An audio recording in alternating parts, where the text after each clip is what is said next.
Sebelum lanjut ke video, tekan tombol subscribe dan bunyikan loncengnya. Terima kasih Anda masih bersama kami tvarnis.com. Saya Jack Jamri. Pemirsa, selama ini kita sering mendengar tentang pentingnya pendidikan yang aman dan nyaman bagi anak-anak kita. Namun apa yang terjadi di SD Negeri 181 Kubang Raya Pekanbaru membuat kita semua harus berpikir ulang. Dugaan kekerasan fisik terhadap siswa-siswa di sekolah tersebut telah mencuat ke publik, memicu kekhawatiran serius tentang keamanan lingkungan pendidikan. Mari kita simak antara pengakuan korban dan klarifikasi sekolah dugaan kekerasan di SD Negeri 181 Kubang Raya Pekanbaru Riau berikut ini. Tolong kami ini butuh keadilan untuk anak kami. Ini pendidikan, bukan untuk pendidikan ini untuk nyaman anak kami sekolah, bukan untuk dipukul anak kami. Antara pengakuan korban dan klarifikasi sekolah, dugaan kekerasan di SD Negeri 181 mengemuka. Kubang Raya Pekanbaru Riau 5 Mei 2026 tvarnis.com. Dugaan praktik kekerasan fisik terhadap sejumlah siswa di SD Negeri 181 Kubang Raya mencuat ke publik setelah serangkaian pengakuan dari wali murid dan korban. Kasus ini memicu kekhawatiran serius terkait keamanan lingkungan pendidikan serta respon institusi yang dinilai belum tegas dan transparan. Ini pencemaran nama baik. Saya siap di penjara kalau memang saya berbohong. Saya udah capek. Jadi apa harapan kakak? Saya mau harapan saya bukan muluk-muluk. Tegakkanlah keadilan, ini ahli pendidikan. Saya minta juga kepada anggota dewan, wakil rakyat, cepatlah kalian bertindak. Kalaupun Pak Menteri dengarlah Pak Menteri.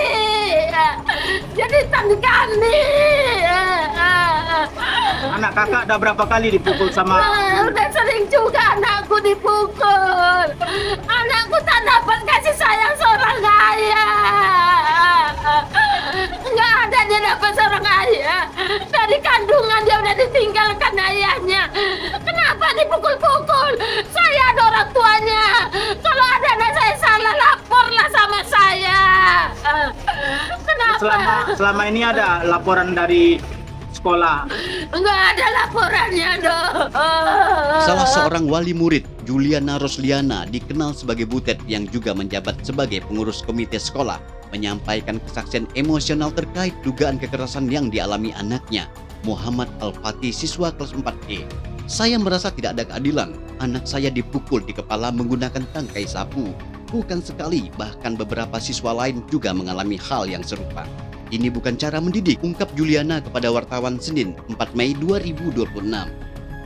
Menurutnya, dugaan kekerasan tersebut telah berlangsung sejak lama dan melibatkan oknum guru berinisial Damsir. Ia menyebut sejumlah nama siswa lain yang diduga turut menjadi korban.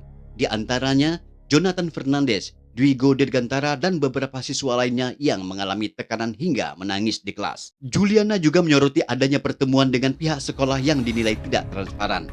Kami dilarang mendokumentasikan dan mempublikasikan hasil pertemuan. Bahkan diminta menandatangani pernyataan. Kami merasa ditekan, tambahnya. Ia mengaku telah menyampaikan persoalan ini hingga ke DPRD Kota Pekanbaru dan Dinas Pendidikan. Namun, hingga kini belum melihat penyelesaian konkret. Dalam pernyataannya, Juliana juga membantah label hiperaktif yang disebut pihak sekolah terhadap anak. Jujur kan, karena ada anak juga yang ngomong selain dia gitu, baru dia berani ngomong. Sebelumnya dia nggak pernah ngomong dia bang, cuma dia sering ngeluh, sesak nafas sama sakit di bagian perut. Nah, itu yang dia rasakan. Sampai saat ini? Sampai saat ini. Sampai saat ini ya? Iya. Jadi harapan kakak terhadap sekolah tersebut? Harapan kami minta keadilan lah bang, buat anak kami kan. Kami minta keadilan gitu kan. Sama, saya sama Kak Butet sama. Kami membesarkan anak sendiri. Cuma 1.000, 2.000 cara kami membesarkan anak. Cuma kami sampai sekarang kami nggak dapat keadilan gitu. Cuma keadilan aja yang kami minta. Keadilan apa yang kakak minta? Keadilan yang sesuai dengan hukum lah gitu ha. Sesuai dengan hukum. Cuma itu aja. Kelakuan apa yang didapat oleh anak kakak ini?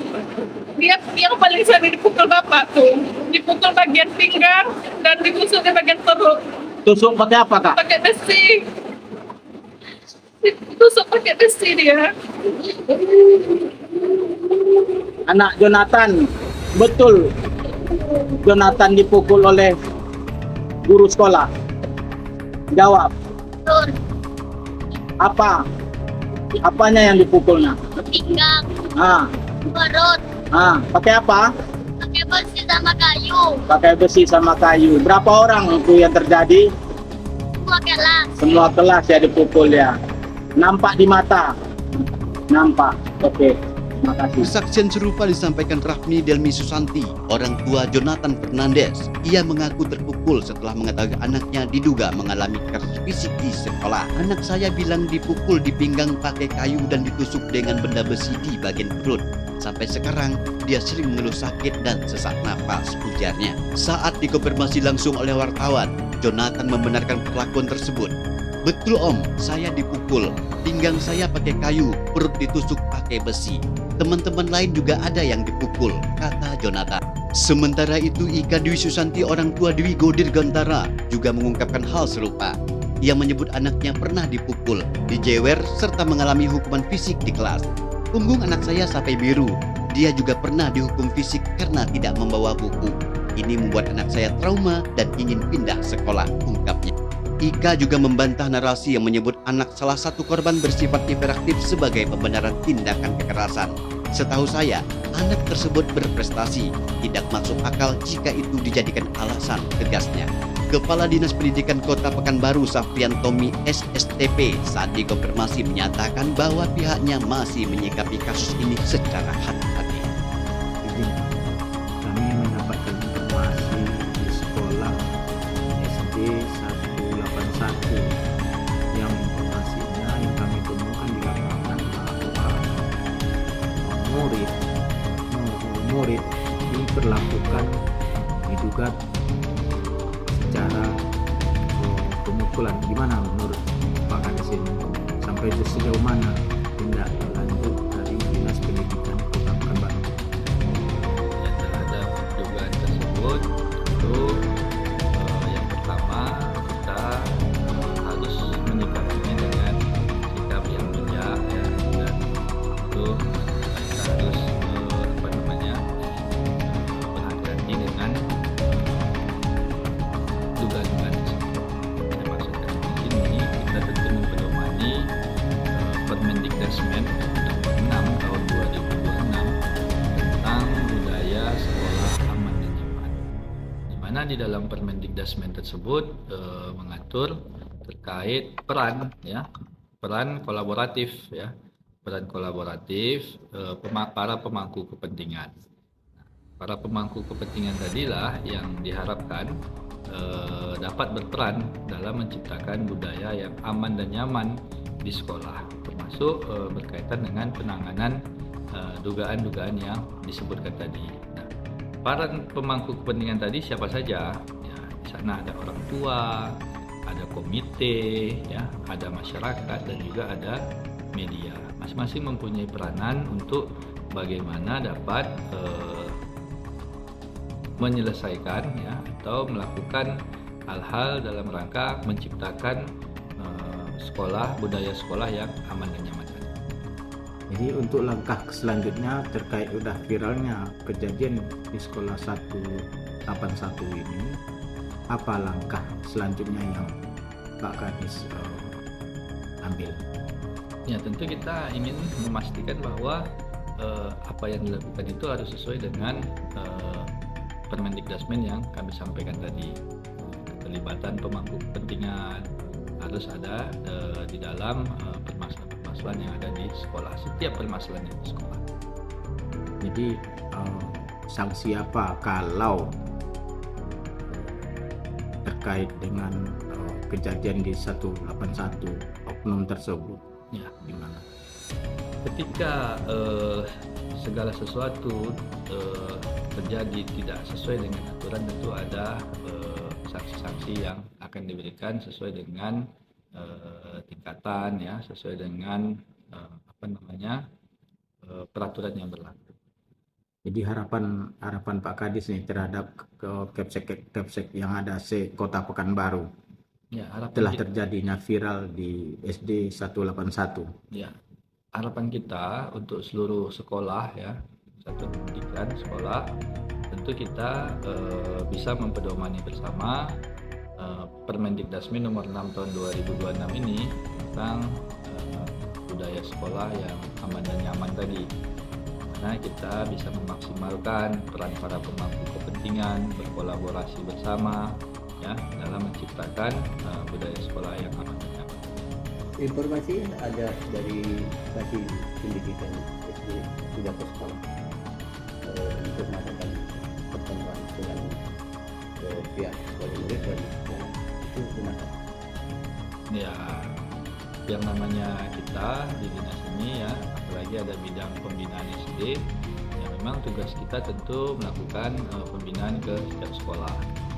So ketika mungkin ada permasalahan, ini kita bagaimana kita bisa mensupervisi, mengadvokasi ya, sehingga ini menjadi hal yang bisa menyelesaikan setiap permasalahan. Artinya hasilnya belum dapat laporan Bapak dari Pak Kapil. Ya mungkin dengan berproses mungkin ya, berproses. Kami memedomani Permendikdasmen nomor 6 tahun 2026 tentang budaya sekolah aman dan nyaman. Semua pihak harus terlibat dalam menyelesaikan persoalan ini, ujarnya. Ia menambahkan bahwa sanksi akan diberikan jika terbukti terjadi pelanggaran. Namun proses saat ini masih berjalan. Sementara itu, Kepala Bidang SD dan TK Dinas Pendidikan Sardius menyampaikan bahwa pihaknya telah menjadwalkan pertemuan antara sekolah dan wali murid, meskipun sempat tertunda karena alasan teknis. Kepala SD Negeri 181 Kubang Raya, Nur Hasanah, membantah adanya upaya menutup-nutupi kasus. Ia mengklaim telah beberapa kali mengundang wali murid untuk menyelesaikan persoalan ini. Kami sudah beberapa kali mengadakan pertemuan. Kami terbuka dan siap menghadirkan media dalam pertemuan selanjutnya, ujarnya di kantor Dinas Pendidikan Kota Pekanbaru. Namun pernyataan ini berbanding terbalik dengan keterangan sejumlah wali murid yang mengaku mengalami pembatasan dalam menyampaikan informasi. Ada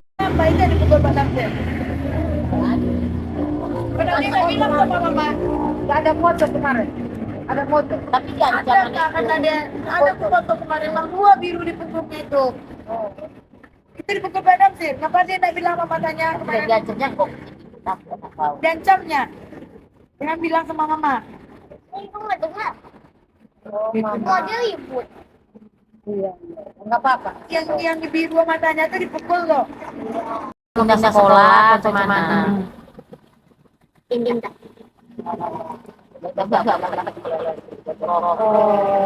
Nggak mau lagi sekolah situ. Gara-gara apa, Nak? Hah? Gara-gara apa? Gara-gara apa, Nak? Oh, gara-gara pukul ya. Kejam Bapak tuh. Bapak tuh kejam. Hah? Kasus ini kini menjadi perhatian publik dan telah sampai ke DPRD Kota Pekanbaru. Sejumlah pertanyaan mendasar muncul terkait pengawasan, penanganan, serta komitmen Dinas Pendidikan dalam menjamin keselamatan siswa. Isu mengemuka tidak hanya menyangkut dugaan kekerasan fisik, tetapi juga potensi pelanggaran hak anak, transparansi institusi, serta integritas sistem pendidikan. Rilis ini disusun berdasarkan hasil wawancara langsung dengan wali murid, korban, serta konfirmasi kepada pihak Dinas Pendidikan dan sekolah. Prinsip keberimbangan dan asas praduga tak bersalah tetap dijunjung tinggi. Media membuka ruang hak jawab bagi seluruh pihak terkait untuk memberikan klarifikasi lanjutan. Saya mintalah kalian wartawan ini tegakkanlah keadilan. Apa kalian nggak merasakan sakitnya seorang ibu yang mencari makan itu anaknya? Arman Pasbar, Jack Jamri, TV, arnews.com. Kasus ini menunjukkan bahwa kita masih memiliki banyak pekerjaan untuk dilakukan dalam memastikan keamanan dan kenyamanan anak-anak kita di sekolah. Kita harus memastikan bahwa institusi pendidikan benar-benar menjadi tempat yang aman dan nyaman bagi anak-anak kita. Apakah Dinas Pendidikan Kota Pekanbaru sudah melakukan tindakan yang cukup? Apakah kita sudah memiliki sistem yang efektif untuk mencegah kekerasan di sekolah? Mari kita terus pantau perkembangan kasus ini dan pastikan bahwa keadilan bisa ditegakkan. Pemirsa, Itulah laporan lengkap dari Pekanbaru. Kita akan terus memantau perkembangan kasus ini dan memberikan informasi terbaru kepada Anda. Terima kasih atas perhatian Anda. Salam tvRnews.com. tvRnews.com. Langkah dan imajinasi terus berotasi, namun fakta tetaplah menjadi fakta. Saat bibir tak mampu berkata, nurani yang akan menjadikan berita. tvRnews.com, portal berita dan TV streaming terupdate, terpercaya. tvRnews.com. TVR News selalu terdepan, sumber informasi jelas dan terpercaya. Setiap detik kami siap sedia. Jangan lewatkan kabar yang terbaru. TVR News untuk